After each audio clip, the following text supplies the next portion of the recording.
In order to move on to the next section, we need to take a look at how you can specify properties and methods of some types of objects. Not all objects that you can do this to, but some.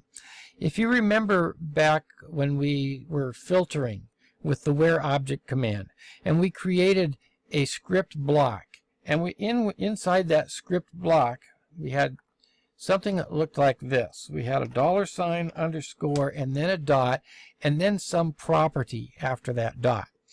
Well, I mentioned back then that later on we would see that that dot was just a separator between an object, so this is the object designation, and then after that dot would be the property of that object. Well, we're going to do something very similar here. We're going to look at some properties and then some methods that we can use on variables. So here's a variable, myvar. I just made this up, and let's go ahead and make that. Myvar equals hello, like that. All right, we've created the variable. If I want to see what the length property of that variable is, I can use this designation, the dot length. So let's try that out. Myvar dot length, and I get 5 back. Why do I get 5 back? Because this is 5 letters long. I can also do some methods. I can change these things using these methods. Now, methods are always going to be followed by a set of parentheses, and that set of parentheses is the input, so to speak, for that method. In some cases, we don't actually have any input, but we have to put the parentheses there anyway. So let's try this one.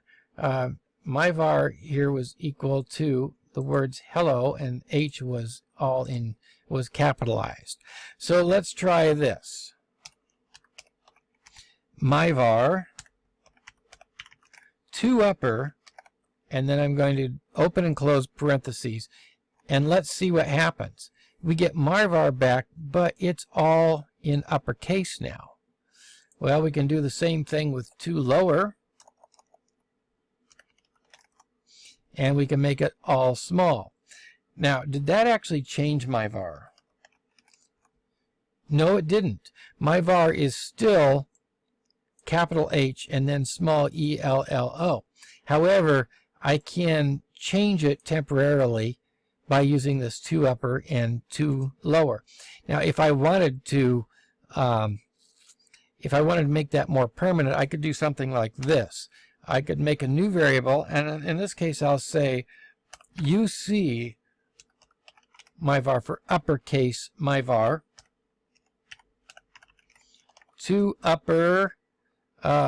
Oops, I didn't do this right. Myvar equals, there we go, myvar to upper. There we go. Now this one is still a capital H and then all small letters, but this variable now should be all uppercase. So let's try that out. Uppercase myvar, and sure enough, it's all capital. So I can capture that if I want. I don't have to leave it temporary. I can capture it by changing the variable itself. Interesting. Let's see what happens if I actually use myvar there. Myvar equals myvar to upper. Hey, it took it. So let's try myvar now.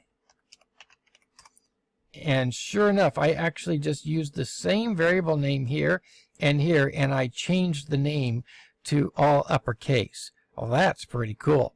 Now, how about this replacing thing down here? The replace method, it replaces one thing with another. So I'm going to replace the E with a 3. So I'm going to say myvar replace, and then my parentheses, and then in these parentheses, I'm going to put, I want to replace the E with a 3. Now, notice that I'm putting the 3 in quotes. The reason I'm doing that is because this is not the number 3, this is the string 3, and they are very different things. So let's run that, and see what happens. And, well, nothing happened. Why did nothing happen? Because this part is case sensitive.